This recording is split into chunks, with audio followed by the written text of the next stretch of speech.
It's likely that by now you're familiar with the headlines that occasionally pop up, likening Teslas to rolling death traps, an accident waiting to happen, the most dangerous cars on the road. Is this true? Or due to the high profile of the flashy electric car company, is it possible that Tesla crashes get more publicity than they absolutely deserve? First and foremost, you should know that there are a lot of old myths surrounding the reliability and safety of electric cars, specifically Teslas. One of these myths is that electric cars catch fire much more easily than a combustion engine.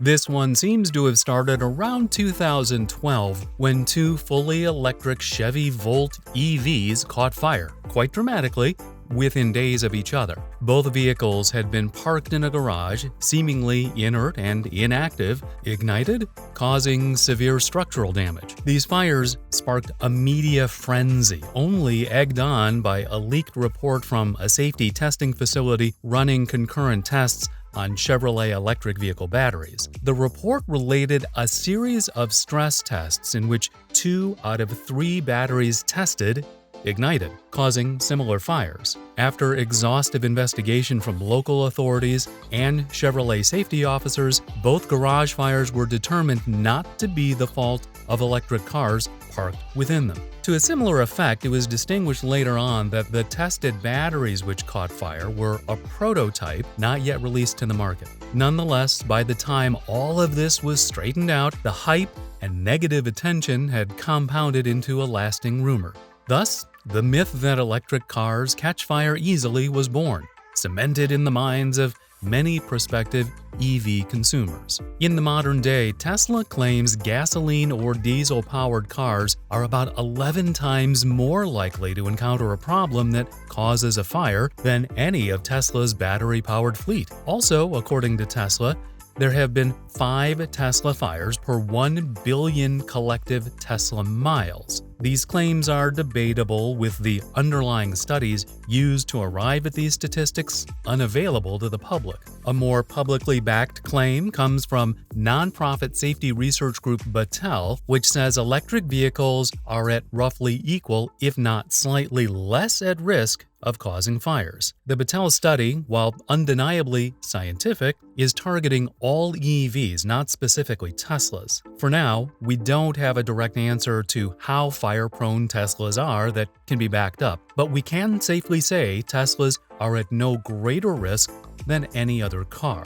Another misconception many people have about Teslas that could or could not be called a myth is that the autopilot feature in the cars is more dangerous than regular manual human-controlled driving.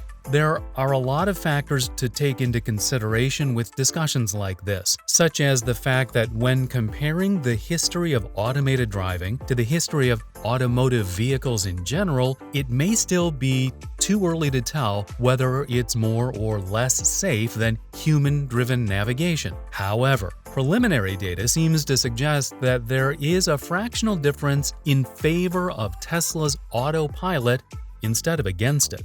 A study by the IIHS suggests autopilot is 13% less likely to result in a crash, warranting the deployment of airbags in real-world use cases. The NHTSA released a 2016 study that found while 0.8 out of a million car trips using autopilot resulted in a crash, 1.3 out of 1 million car trips not using autopilot resulted in similar accidents. The distilled raw data from this study suggests that autopilot is 40% less likely to be involved or cause a collision or other traffic accident than human drivers, though these figures have been disputed. Perhaps the most correct answer to whether Tesla's autopilot is more or less dangerous than human drivers is that we don't know.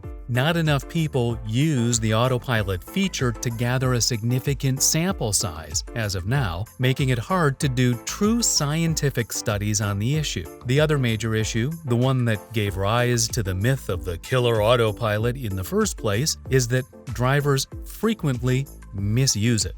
When it was released in 2014, the Autopilot was never actually meant to be an autonomous driving feature. Instead, a kind of co-pilot, which would help you park and maybe change lanes for you. Just a kind of advanced cruise control. However, the concept quickly grew. Fully autonomous parking was released in 2015, lane changing and on-ramp, off-ramp navigation was enabled in 2016. Pretty soon, Tesla drivers were starting to trust their car's autopilot in situations it was not programmed for. In 2017, government regulators informally urged 5 manufacturers of cars with a self-driving component to limit their cars to realistic and reliable self-driving features. Out of the 5, only Tesla never responded. In 2018, tragedy struck. A fatal 3-car pileup on a highway in Mountain View, California was caused when Tesla's Autopilot drove a Model X into a concrete barrier at 70 miles an hour. The fatally dangerous and dramatic nature of the wreck launched a National Transportation Safety Board investigation into Tesla's Autopilot system. The investigation and Tesla's frankly nonchalant attitude towards government safety investigations and the crash itself led to the wreck having a huge presence in the media. The investigation found 7 key factors that led to the accident, the vast majority of which pointed out loopholes and flaws in the safety of Tesla's Autopilot system. Number 1 on the list of those flaws? Driver distraction. The simple truth is that by 2018, some drivers felt Autopilot was advanced enough to allow their car to completely drive itself, even though Tesla Autopilot couldn't recognize stoplights and stop signs until 2020, and the feature is still in the beta testing stages of development. Tesla drivers want to feel like they are in a self-driving car, and Tesla's not doing much to stop them from trying to experience that. The second item on the list was measuring driver engagement. The third was the ability of Tesla drivers to use Autopilot out of their intended context. All the way down at the 4th bullet point is a flaw in the actual software, citing so-called obstacle avoidance limitations. You have to go all the way down to the 7th bullet point to find the cause of the accident that is not Tesla's fault, namely problems with highway infrastructure.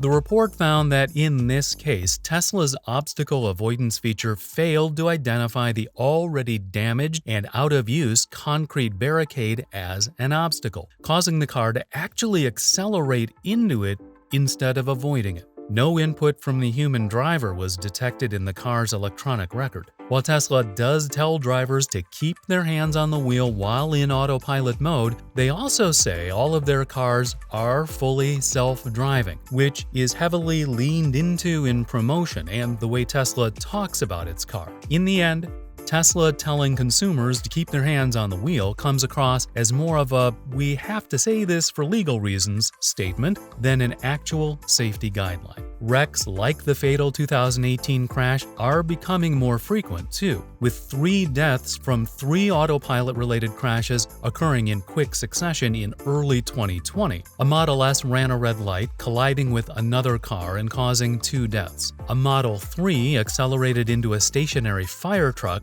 resulting in a death. Just a few days before those 2 wrecks, a Tesla on autopilot changed lanes and collided with a police patrol car. In each of these instances, Tesla responded by saying that the wrecks were the fault of the drivers and that autopilot is not autonomous driving, simply a helpful tool. However, the company still states that the autopilot features are designed to be able to conduct short and long-distance trips with no action required by the person in the driver's seat. At the end of the day, it's hard to claim whether Tesla is safer or less safe than any other car on the road. If everything were to go perfectly according to plan, odds are Teslas would be extremely safe.